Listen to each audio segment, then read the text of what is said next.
Everyday Samurai, Episode 46.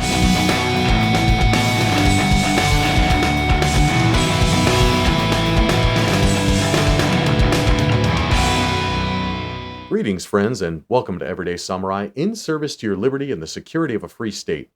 How are you? Thank you for being here.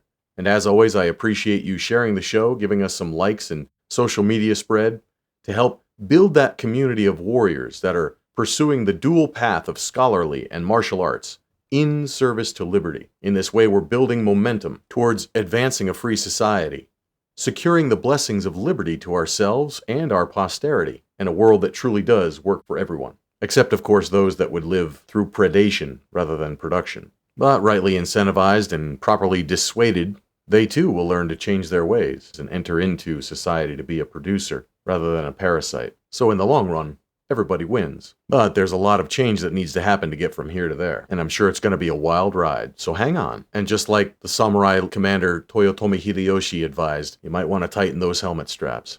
Today we're continuing our conversation with Dr. Edwin Vieira on how the COVID-19 response has revealed certain discontinuities of government, meaning certain and crucial institutions and systems that were supposed to be in place are not functioning and revealing gaps in the continuity of government.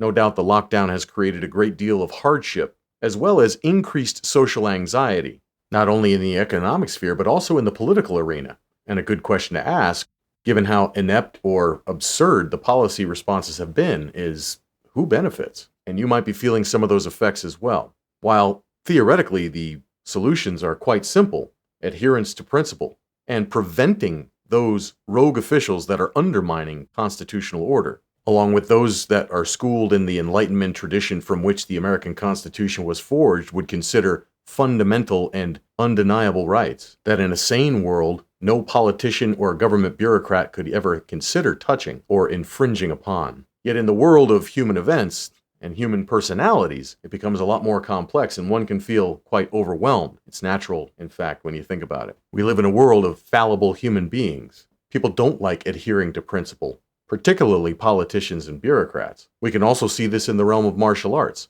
People like the idea of hard training and being disciplined, upholding a commitment to daily practice. Yet in actuality, people resist. Even myself, it's a struggle every day to do something to overcome that proclivity towards laziness and procrastination. How much more so when more people are involved? The more nodes in a circuit, the more opportunities for failure. That's the problem with political systems. It's not so much in the structure, but the fact that those structures need to be implemented by fallible human beings. Nevertheless, this is the challenge of all human societies, and we all have to find our way of being at peace with what is.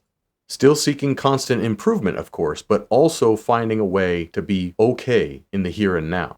And to that end, everyone has to develop their own coping mechanisms. Hopefully you have some healthy ones that can help you weather the storm. And the other side of that coin is, as martial artists and first responders, people with law enforcement or military experience, chances are you've incurred some damage, some trauma, or injuries along your unique life journey. Maybe those traumas are even below the surface, in the subconscious, yet continually affect you on a day-to-day basis, maybe even in subtle ways, yet you know something's not right. Well, relief is available. And as somebody who came from a hardcore drug warrior background, I never thought I would be one to advocate for the use of CBD or cannabis oil, yet also understanding now from this perspective the dirty history that went into the prohibition of hemp and cannabis and other wonderful products that derive from these organic plants. I can tell you that it's a good thing that CBD oil is legal now. Sarcastically, we should thank our political masters for allowing us the freedom to grow plants and then use them for our own use, or to trade them with others. The same plants that founding fathers like George Washington grew on their farms, and have been a part of Japanese culture since time immemorial. Nevertheless, CBD oil has been shown to provide tremendous relief for anti-anxiety, anti-inflammation, reducing pain associated with any past surgeries or traumas or arthritis, as well as a whole host of other different ailments. And it's all natural and organic. With a non-narcotic effect, it's not going to get you high, yet it will provide relief and an overall improved sense of well-being. And that's something that everyone can use a little bit more of these days, don't you think? That's why I recommend the Cornbread Hemp Company. It's a company that was founded with a mission to make trustworthy, full-spectrum CBD products available to everyone. They produce top-shelf, USDA-certified organic CBD oils sourced exclusively from Kentucky-grown hemp, built on 250 years of Kentucky cannabis tradition. We can be thankful that the Cornbread Mafia kept that great Kentucky hemp tradition alive during the dark days of Prohibition. Cornbread Hemp recognizes the importance of cannabis medicine as a whole, not just CBD, but also advocates for access and reform while developing legal CBD products that highlight the full spectrum of hemp phytocannabinoids. Cornbread Hemp has a range of products that can help you in a number of different ways, such as their distilled formula that's popular with customers looking for daytime relief. Combined with organic medium-chain coconut oil and organic hemp extract, it's 75% pure CBD distillate and has a smooth, mild flavor with light notes of pepper and a touch of sweetness. Another great product is their CBD lotion with menthol. It's full spectrum, absorbs quickly and no greasy residue, but you can rub it on those spots that hurt, sore muscles and joints after a workout, or any chronic problems that you might be facing. It reduces pain, swelling, inflammation, and is great for arthritis sufferers. If you're someone like me who did too many flying roundhouse kicks when they were younger, you'll know that that stuff takes its toll on your body. Similarly, and then carrying heavy objects on your back over long distances and up mountains, as is expected of you when you wear the uniform of your nation's military and get deployed to places like Afghanistan, dealing with the aftermath can be the hardest part. Now is the time to do the healing. So if you're looking to increase your level of comfort, go to everydaysamurai.life/cornbread. That's one word, everydaysamurai.life/cornbread. Okay, let's continue our conversation with Dr. Edwin Vieira. I'd like to focus on a more structural issue. We've already discussed the anti-constitutional nature of a lot of these bureaucratic executive agencies, specifically referencing the National Institutes of Health. And I would remind listeners that not only are you a Harvard-trained lawyer, but before that, you're a PhD in organic chemistry. So you know something of science. And I would ask then, is there a constitutional manner for promoting true science without resort to these permanent bureaucratic agencies? Well, that would be the funding of educational institutions. Let's not talk about the constitutionality. If you didn't want administrative agencies to be involved in this in any way, shape, or form, then it would all be done somewhere in the private sector. And then you'd be funding private institutions, universities, university laboratories. National Science Foundation was a thing, well, still is, I guess. That was very big when I was going to school. A lot of National Science Foundation grants coming in to buy this, that, and the other thing to enhance the capability of the laboratories. Where did that come from? Well, it came from Article 1, Section 8, Clause 1. Congress has the power to tax and spend for the public general welfare. All right. Concept of increasing scientific knowledge. And that's the theory. But there's no administrative agency involved in that. I suppose you would have an administrative agency that might be there to correlate the grants in some way. But that would be in the executive branch. Congress would say, we're going to spend this amount of money to fund universities performing certain kinds of research, and we're going to have an agency in the executive branch that will perform these following direct functions. They'll take grant requests, review those, and spend a certain amount of money every year on these areas of scientific research. Doesn't that open the door to a tremendous amount of abuse? Oh, that's absolutely. That's exactly the problem. I mean, you may realize that scientific research, number one, is something that's valuable to be done. But then the question becomes, does Congress have the authority to fund it? And in order to make the funding work, doesn't it have to have some agency that will decide what scientific projects are going to be funded and which not? Right? So now that agency becomes, in a sense, the arbiter of science because it says where the money is going to go. Now, of course, if you go into the defense area, that's where it becomes interesting because Congress certainly has the power to raise and support armies. Well, one way you support armies is to develop weaponry, offensive or defensive. And that's a scientific endeavor, all the way back to the era of black powder, I suppose. Right? There were inventors coming up with better ways to make weapons. So I'd say, all right, well, part of the power of Congress to support armies would be the power to fund national defense research. And who would decide what research was going to be done there? Well, that comes back to our Department of War, or Department of the Navy, or what have you, right? What do they need to have done, or think they need to have done? And, of course, then you run into exactly the same problem of checks and balances. The Army gets some money because they want to run a total surveillance operation. They want to implant chips in everybody so they can find out who the terrorists are. Whatever the rationale they give for their scientific endeavors, who is checking this? And of course, with the administrative agencies, there is no check and balance as a practical matter because Congress can't do it. The courts don't want to do it. The people don't know enough to do it. So who's left? Or I shouldn't say they don't know enough. That isn't really true. From the vast mass of people in this country, we could certainly draw enough people with the expertise and experience to monitor and control the FDA, the CDC, and the various public health bureaucracies. No question about that. You think we can't find people smarter than Fauci? Even if we had to hire them from Switzerland or something, bring them over here? Of course we could. But we don't have an institutional structure that's capable of doing that at the present time. And that's the third discontinuity of government. Yet you describe such a structure in the article, and one that would provide relief to this situation. So perhaps you could describe a little bit of what would be required to provide adequate civilian-based policing over these feckless and faithless technocrats. Well, of the ones that we'd allow to continue to exist. You see, because you're right. If we go down this list and you'd be striking them left, right, and center, you say, well, this thing doesn't have any justification. This doesn't have any justification. And there we go. But let's just assume, for instance, here, as purposes of argument, that some kind of public health agencies would be considered to be legitimate. What's the check and balance on them? Well, there isn't any now. They operate pretty much independently, as demonstrated by the fact that Fauci is now pretty much the president of the United States in terms of his authority over this panic that's going on. But there is an institutional structure built into the federal system that incorporates the whole mass, what's called the body of the people, that was the term the founders used, the whole mass of the public, in establishments that are designed, constitutionally speaking, they're designed to perform this function. And they're called the militia of the several states. And I'm not talking about guys running around in the woods in camouflage outfits with AR-15 rifles. Some of that would be within the bailiwick of proper militia because the militia have a military, paramilitary, and police function. You look at their three congressionally mandated areas of competence. You mean they're constitutionally mandated functions? Well, they're constitutionally mandated, but it gives the Congress the authority to call them forth to perform three functions, three constitutional functions. The third one is repel invasions. Well, that's pretty much a military function. The middle one is suppress insurrections, and depending on the size of the insurrection, that would be a military function on the one end, and then it would get down to some kind of police function, city riot or something on the other end. But the first one is the consequential one. Execute the laws of the Union. Well, that's a very general authority and responsibility. There's no limitation on that. Any laws.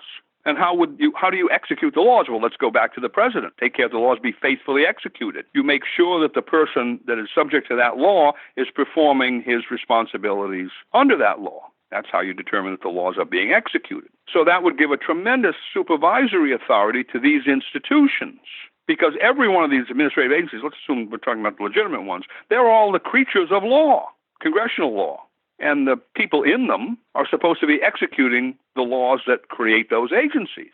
And if you had a militia structure of quote-unquote expert people who would have the same educational level and level of expertise, in fact, they would probably have more expertise. You could pull people out who are actually doing these things. Fauci hasn't been in a hospital, as a practitioner for God knows how long. You'd pull these people out, probably have 150 million people from whom to draw.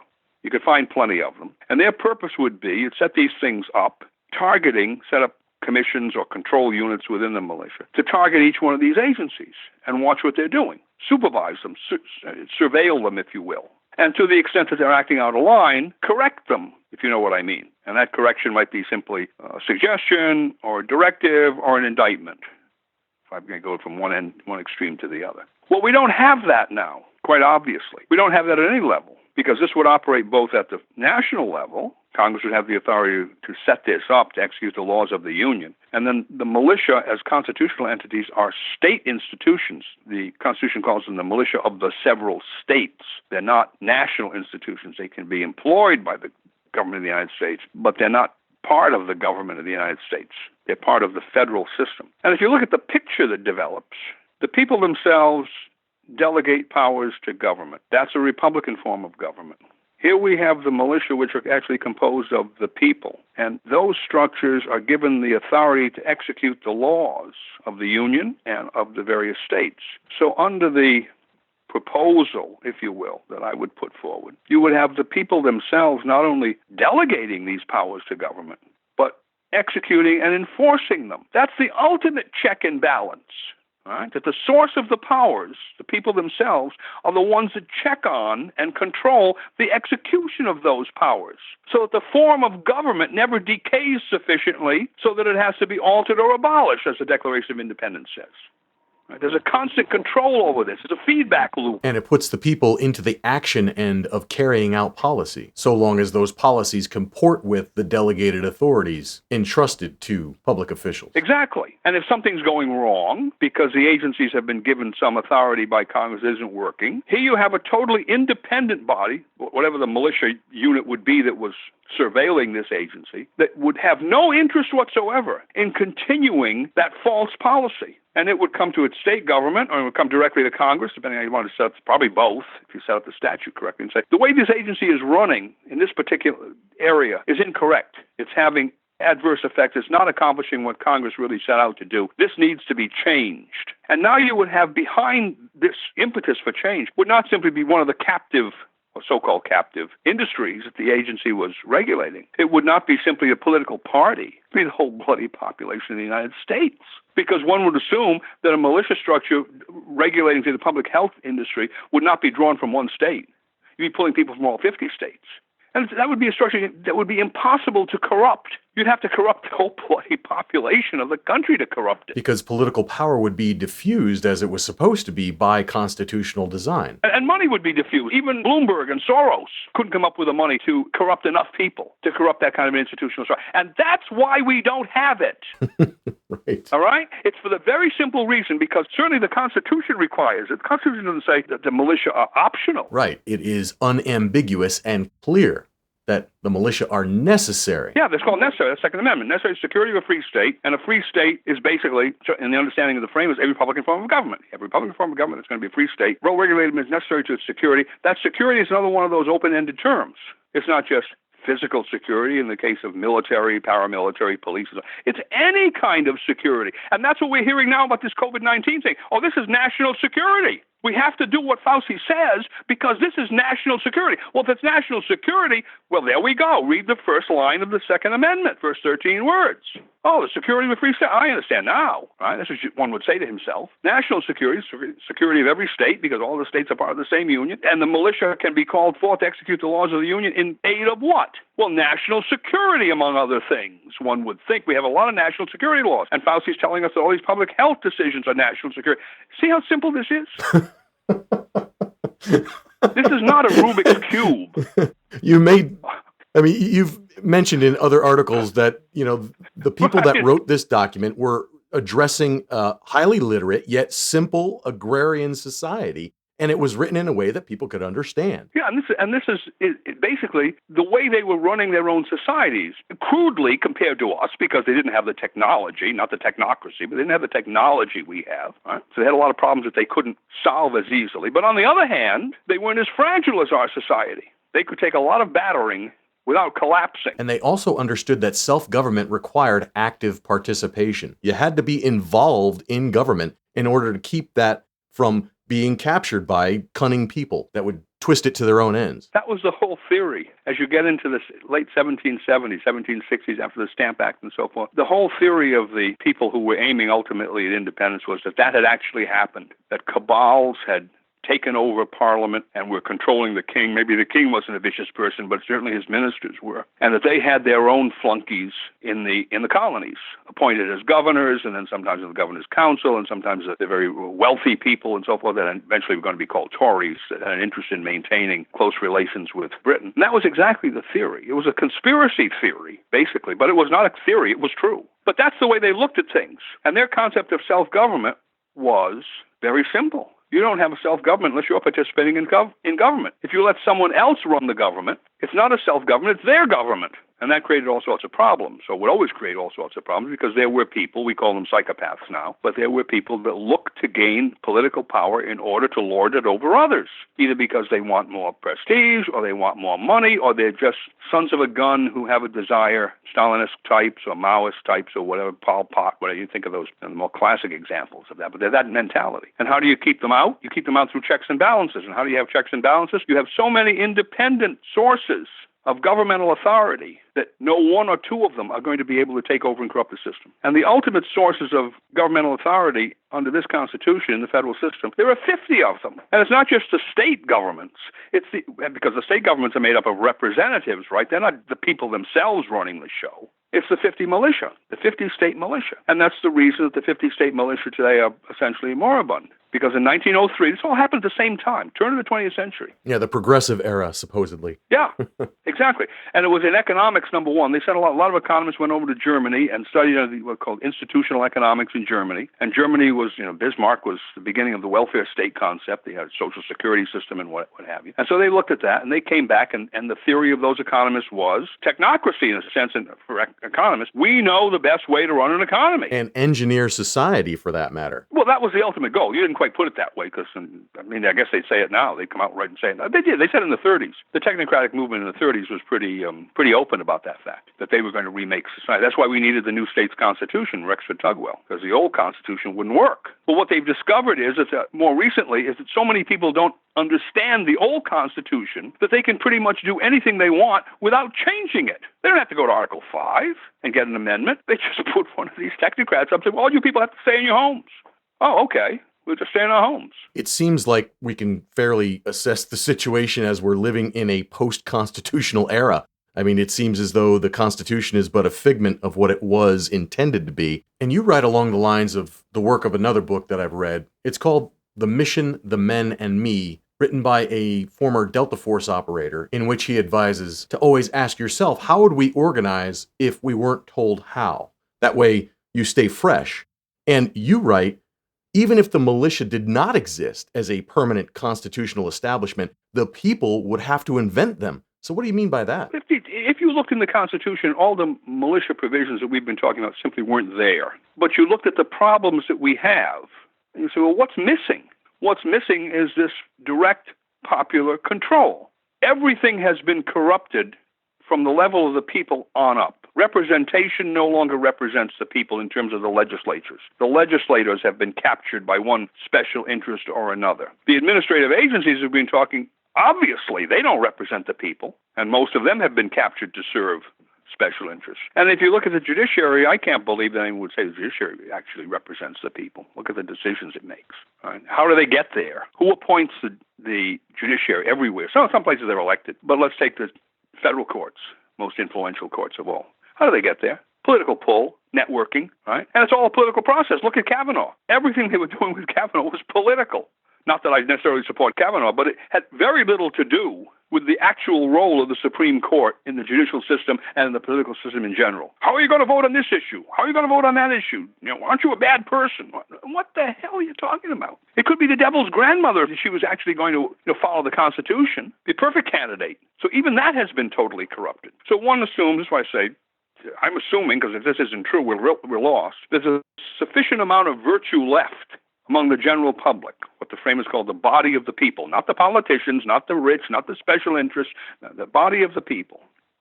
We have 300 million of them, probably half of them are adults, 150 million people. There are enough people there who may still have the native virtue and ethical acumen, if you will, to want to change, to restore this system to where it should be. Now, let's assume, going back to the point you made, that the militia weren't there. Well, I should think that someone went through this analysis would say, oh, we have to create the checks and balances at the level of the people themselves. How are we going to do that? Well, we have to organize ourselves into institutions which actually exercise governmental power. And what is the ultimate governmental power? It's the power to execute the laws, right? Maybe to write the laws, that's the legislature. We don't want to write the laws, it's too complicated. We suggest what the laws should be. But certainly to execute the laws, because we would assume the legislatures are going to write constitutional laws. Well, we don't have those institutions. So what do we need to do? Well, we need to organize them. Where? Well, the only place we can organize them is the local level. That's where the people are. Certainly can't organize them in Washington, D.C., or in Richmond, Virginia, or New York City, right? Albany, I guess, capital of New York. They have to be organized at the local level. And so that organizational structure, I think, would develop, given what the checks and balances would be, execute the laws, and then maybe a couple of these other suppress insurrections, repel invasions, right? Think about those. You could add a number of things there. And that's where you'd organize them. And then we'd take that organization at the local level and we'd apply it at the state level, get some statutes passed, and then we'd apply it at the national level and get some statutes passed. Now, maybe we'd have to amend the Constitution because I said this wasn't in the Constitution as we have it now. We have to do all that. That would be a heck of a lot of work. But you can see how we would invent the process through the logic of this system. Who are the people who have to do it? Well, it's us. Where are we? We're at the local level. We can't organize people far away from ourselves, except, over the internet. We can give ideas back and forth. But organization ultimately depends upon people doing things where they are. And it would look a lot like the militia structure. So we're actually better advantaged because it does exist. Yeah, it exists in the system. We have a lot of historical information about how it ought to exist. And I give the example in that paper, that's the Second Amendment sanctuary movement that developed in Virginia the end of 2019 and into this year, when people in Virginia suddenly realized, this new Democratic legislature, along with a Democratic governor, intends to pass some egregious gun control laws. So all these people that hadn't taken the time to come out and vote now suddenly realized they were in trouble, and they went around to their local government bodies, city councils, county boards of supervisors, so forth, whatever they might be. We got 3 or 4 different forms of local government here in Virginia. And they called upon these people, maybe in some instances, let's say, influenced them to pass Second Amendment sanctuary resolutions, which said basically, if Richmond enacts any unconstitutional gun control laws, we in our locality will not enforce them. Well, now, what is that? That's a statement of the basic principle of the militia: execute the laws of the Union, and we don't execute the unconstitutional laws because they are not laws, right? So they're in a kind of negative sense. They were already saying this. Now, they did this on their own, because I know very well that the pro-gun people in Virginia, and the NRA is located here in Virginia, and the Gun Owners of America is another one, and we've got a local or state group that's very effective in lobbying. All of these people believe in what they call the individual right to keep and bear arms.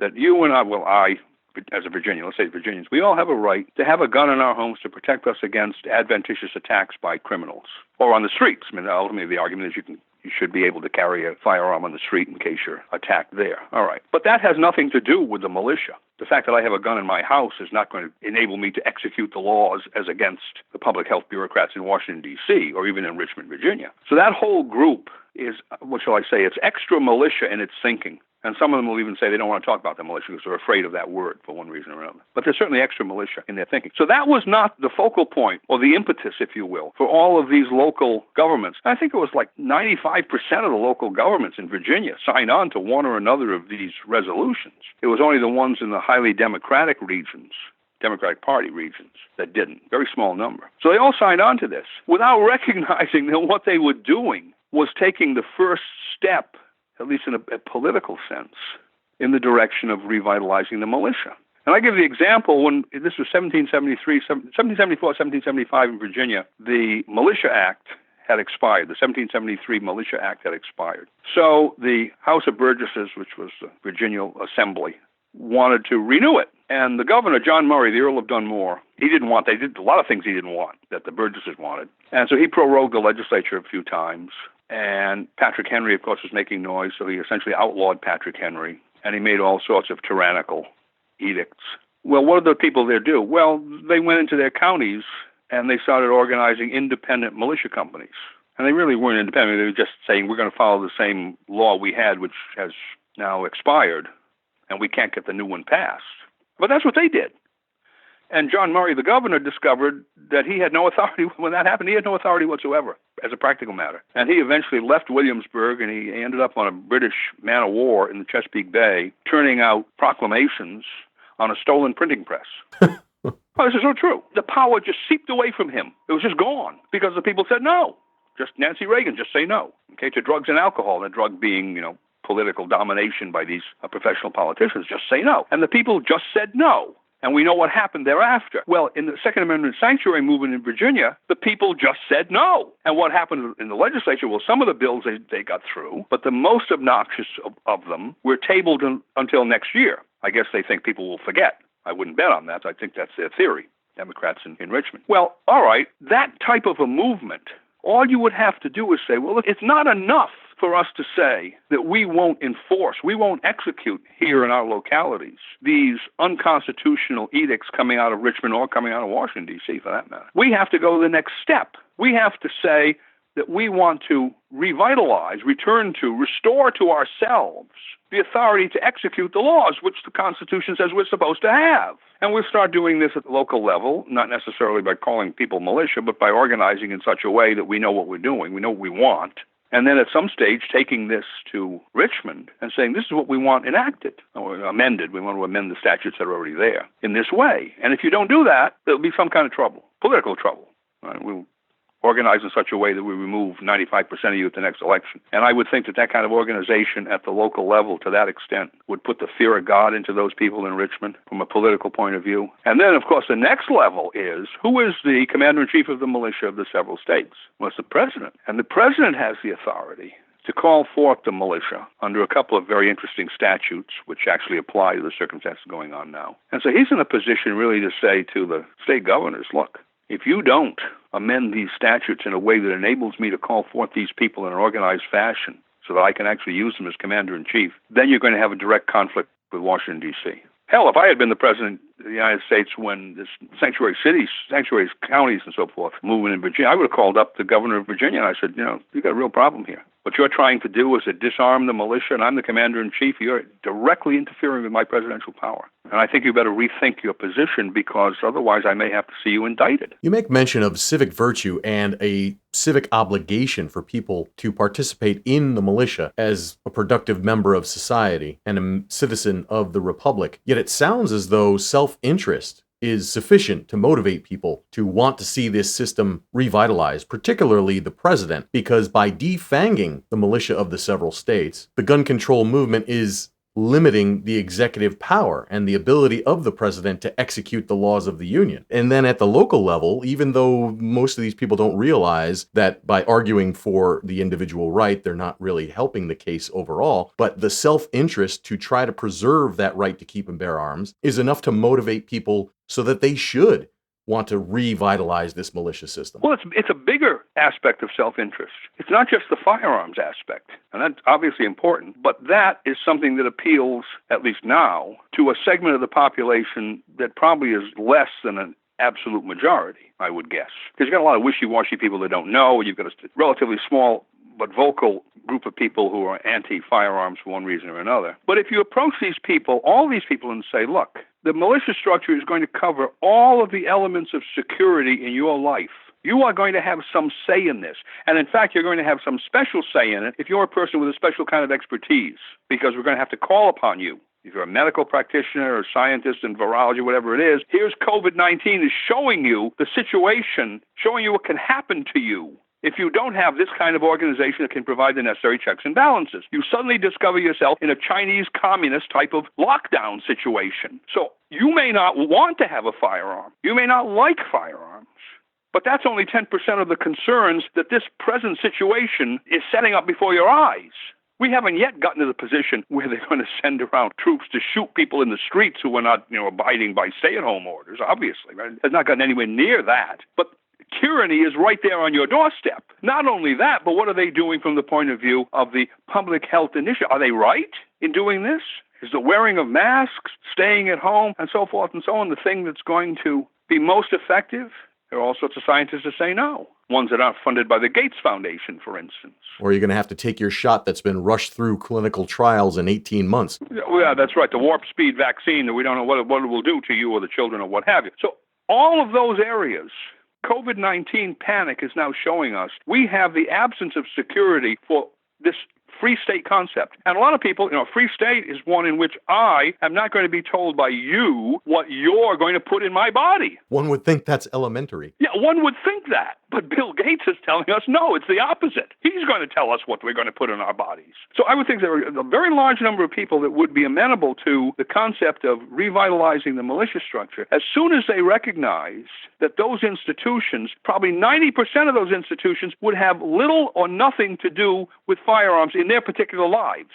And you have a lot of people who would be organized and trained to provide the military, paramilitary, police functions. Okay, well, we have them already. We know who they are. But what about the people who would perform all these other functions? Well, they're out there. They don't even understand that there are institutions in which they could participate with governmental authority that would have prevented this COVID-19 panic from degenerating into a Red Chinese-style totalitarian control system. Now, I guess there are people in here who would want a Red Chinese totalitarian control system. I just presume that they're a very small number who would admit to it. But the average Joe, the average soccer mom, the people who are terrified of what's going on because they don't understand. Why is it they don't understand? Well, because there's no alternative institutional structure with governmental authority to look at this and say, oh, no, Fauci's wrong. Or, well, Fauci may be right about this, but we need, Dr. Zelenko over here. His treatment should be brought into this. We shouldn't be prohibited. I mean, what are the states that have prohibited doctors from using the hydroxychloroquine treatment? as I understand, New York, Michigan, Nevada, and maybe others, specifically directed them not to do it. Well, now, just think about that for a second. The doctor believes that he's going to cure this patient, or at least relieve the patient's suffering. The patient maybe cures himself, and in some instances save the patient's life, because the alternative may be the patient go on a ventilator and 80% of them die anyway. And he's told by some bureaucrat that he can't do that, and he has no institutional structure to which to turn to say, I want this stopped immediately, because if he goes to the courts, it'll be 5 years from now before they finally determine that his patient died correctly or incorrectly, through his treatment. There's no such structure, and the structure obviously has to be here now, not next year, not when Gates finally gets around with the virus. It should be here now. Well, it isn't here now. So I think this is the grave mistake that the pro-Second Amendment people are making, that if they expanded their sales pitch to the full 27 words of the Second Amendment, they would bring into the movement a huge percentage of the population that is indifferent, or maybe antagonistic to certain, but let's just say indifferent to the right to bear arms, that specific mantra. You also talk about this revitalization of the militia structure as bringing together people that might not be into the right to keep and bear arms. They might be even averse to bearing arms. But right now, you've just described an aspect where accountants could have a very vital role in the militia to follow the money and make sure that we're policing these agencies to see where the connections might be made between big pharma and these regulatory agencies, for instance. Oh, I just think of all the investigatory activity that these militia units would perform. Do you think for 1 minute, his poor General Flynn, and I think he made a lot of bad choices with respect to some of the legal tacks that he took. But let's leave that aside. All this information is coming out about the underhanded behavior in the Department of Justice. Well, now, execution of the laws of the Union would cover the Department of Justice, now wouldn't it? In fact, it would cover that perhaps more than anything else because of the seriousness of the things that the Department of Justice does or doesn't do. You think that the people that railroaded General Flynn would have gotten away with that if Flynn could have called up the militia unit that was responsible for overseeing the Department of Justice? There's something stinking in this case they're trying to bring against me. Or the president could have done that, right? I mean, if I'm the president, that's what I would have done. If we had a militia, sent them over there. Sessions was doing nothing, right? He was like howdy doody without the strings attached, right? Not President of the United States. Well, I'm not going to interfere with it directly because they're claiming that I'm somehow, connected to Russia. I'll send this militia unit in there. They'll pull the documents out. The whole thing would have been cleared up in 2017. And saved a whole lot of heartache and tax-funded resources. Absolutely. Money spent and all the rest of it. And it would have had nothing necessarily to do with people going to the range and training with AR-15 rifles. It would have been made up of a bunch of investigators, lawyers, people that understood the administrative process, where the documents were hidden or what have you, whom to call, whom to depose, whom to interrogate. And there'd be plenty of people you're going to find out in the real world who would be perfectly capable of performing that just as well as anybody in the Department of Justice. Don't kid yourself. It's not some arcane knowledge that they have stretching back to the Egyptian priesthood over there. They're just everyday lawyers. They've gotten pretty good at frame-ups and cover-ups, but most of those things unravel once you start pulling documents out of the files, in my experience, the litigation I used to do. Yeah, you got the authority to pull out the documents and to take people's testimony under oath. Those things unravel in a hurry. So there we are. I keep thinking of the people historically. The militia had exemptions for conscientious objectors. You were Quaker, you were Mennonite, whatever. You didn't have to have a gun. But you had to do something else. You had to perform some other non-firearms related, non-military function. And so today we might have a lot of people say, I don't want to have anything to do with a gun. You say, well, that's not quite true, because you're going to have to train in gun safety. We have a lot of guns in this country. We want everybody to be safe. You love safety, don't you? Yes, right. Okay, we're going to train you in that, so you'll know how to unload a gun, and et cetera, in case you come across one. But otherwise, you can do something else, and we will have a smorgasbord of alternatives for you people, and that will be your militia function, the performance of your militia duty. So that would take in, what? Everybody who doesn't want to have a gun, right? From the people who are religious or philosophical objectors all the way to ones who just don't have any interest in it. They don't like the smell of gunpowder or whatever, right? They just have no interest in this. Okay, fine, we'll give you another job. What's your area of expertise? Maybe it's driving a bulldozer, all right? So you will be in some construction unit at the local level, which we could call on if there were a state emergency or whatever, something like the Katrina event. We're going to need people in construction work. What COVID-19 has given us an opportunity to recognize, finally, there's a tremendous amount of disunity in the country. we've allowed that to lead to this discontinuity structure at the upper levels of government, where the upper levels of government don't give a tinker's damn about everybody else. And it becomes even worse because of the technocracy element, that now we have people that can speak in these arcane languages they claim are scientific, and the average person is just simply incapable of dealing with, understanding them for that matter, let alone criticizing them. And so we have a lot of people that are recognizing, wait a minute, something's fundamentally wrong here, and the individual, I don't have any say in this. And they may not understand the Declaration of Independence, maybe they haven't even read the Declaration of Independence or understand the Constitution, but they understand this concept as they want some say in the governmental activities that affect their particular lives. And that say has to be more than writing a letter to the editor or putting something on Twitter or whatever, or writing a letter to your representative that they don't read. It has to be something more effective than that. And the COVID-19 thing is pointing out to them what the real consequences can be of not having institutional structures like that in operation. They can become real caged birds. Now, if you want to live as a caged bird, that's a different situation, but I don't think that 99% of the people in this country really want to live as a caged bird. And so if you present the absence of a militia structure as the discontinuity which has caused all the rest of this, and you say this can be corrected because the Constitution already provides for it, if enough people will simply organize themselves where they are at the local level and start the process of figuring out what we need to do. What do we want in our militia structure in Virginia? What do we want at the local level? We have different kinds of counties and cities here. What will work in Tazewell County or in Warren County will not be quite what they want perhaps in Henrico County, which is near Richmond. Okay, or in Fairfax County. What do we want there in our counties, in our localities? And then extrapolate from that, what do we want the state statute to look like that provides for all of this? And especially, what do we want the state statute to look like that will provide for preparing us to perform the functions that Congress could call us forth to perform, the execution of the laws of the Union, for instance. And that will be similar to the execution of the laws of the state, which will be part of our authority, and the execution of the laws of the local level, which will be part of our authority. And so we work that up, and then at some stage we're going to have to get Congress to do it. But really, if Congress doesn't do it, well, to hell with them. We don't need them. I think that's what's being demonstrated now with this COVID-19. People are just fed up. We don't need you. And we don't need, by the way, we don't need the state government either. We're simply going to start doing these things. Oh, that's very interesting, especially in the context of the life-threatening circumstances that are being drilled into our heads by listening to MSNBC every night. And the conflicting or even contradictory guidance that's coming out from all different directions. And people are saying no. And once that mentality spreads far enough, they're going to say, not just that I, the individual, that I will say no. I want an institutional structure that will enable me to say no effectively and will protect me when I can say no. I don't want to be out on that limb all by myself.